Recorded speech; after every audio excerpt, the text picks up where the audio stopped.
இன்றைக்கி நம்ம பார்க்க போகிறது திருக்க மீன் குழம்பு. முதல்ல அதுக்கு ஒரு கொஞ்சம் எண்ணெய் ஊற்றிக்கங்க. அடுத்து கொஞ்சம் கருவடகம், வெந்தயம், சோம்பு எல்லாம் சேர்த்து வச்சுருக்கேன். அதை அதில் போடுங்க, நல்லா பொரியட்டும்.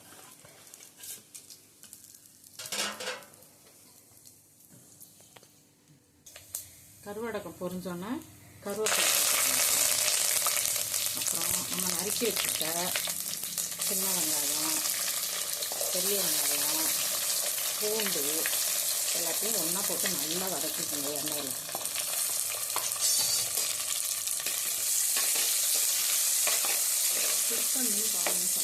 இதை நல்லா வதக்குங்க, நல்லா வதங்கணும்.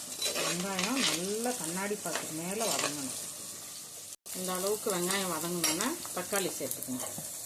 தக்காளி சேர்த்து சும்மா கொஞ்சமாக உப்பு சேர்த்து வதக்குங்க, சீக்கிரம் வதங்கிடும்.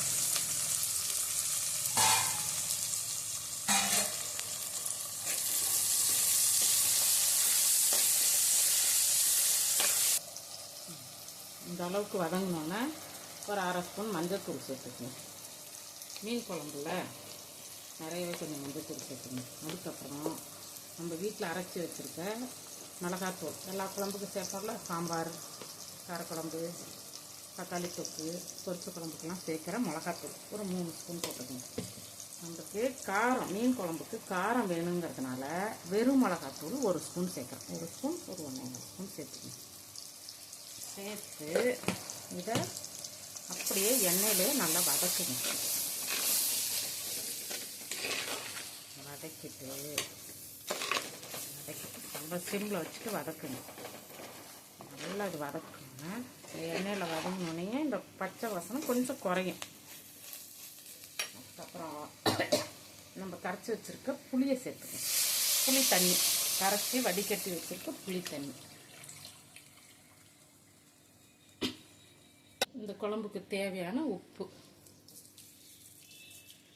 போட்டு நல்லா ஒரு கிண்டு கிண்டி அளவுக்கு வச்சு நல்லா ஒரு 10 நிமிஷம் கொதிக்கட்டும்.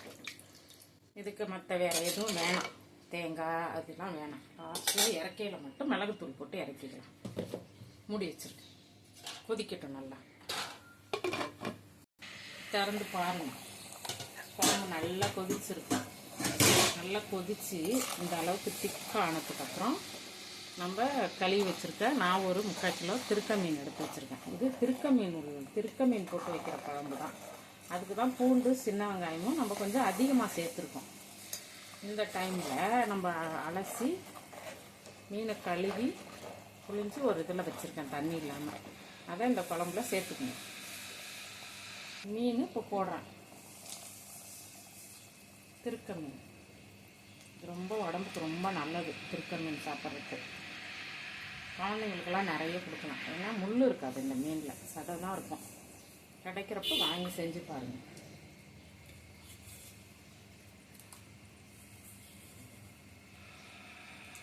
போட்டு நல்லா கிண்டி மூடி வச்சுருங்க. ஒரு 5 நிமிஷம் நல்லா கொதிக்கும். மீன் திருக்க மீன் கொஞ்சம் வேகும். மூடி வச்சுருங்க. இந்த அளவுக்கு மீன் போட்டு நல்லா கொதித்து வந்தோன்னே ஒரு கிளறி விடுங்க. மீன் நல்லா வெந்திருக்கு. திருக்க மீன் நல்லா வெந்திருக்கு. இதை ஒரு 2 ஸ்பூன் மிளகுத்தூள் போடணும். மிளகுத்தூள் போட்டால் நல்லாயிருக்கும். திருக்க மீனுக்கு மிளகுத்தூள் தான் போட்டாச்சு. இப்போது நல்லா அப்படி நல்லா கிளறி விட்டுட்டு நல்லா கிளறி விட்டு மூடி வச்சிங்கன்னா நம்ம ஸ்டைல் திருக்க மீன் குழம்பு ரெடி ஆகிடுச்சு. நீங்களும் செஞ்சு சாப்பிட்டு பார்த்துட்டு எப்படி இருக்குன்னு சொல்லுங்கள். சமையல் ஈஸி தான். மீன் குழம்பு வைக்கிறதுனா ரொம்ப ஈஸி. இதுமாரி செஞ்சு சாப்பிட்டு பாருங்கள் நீங்களும்.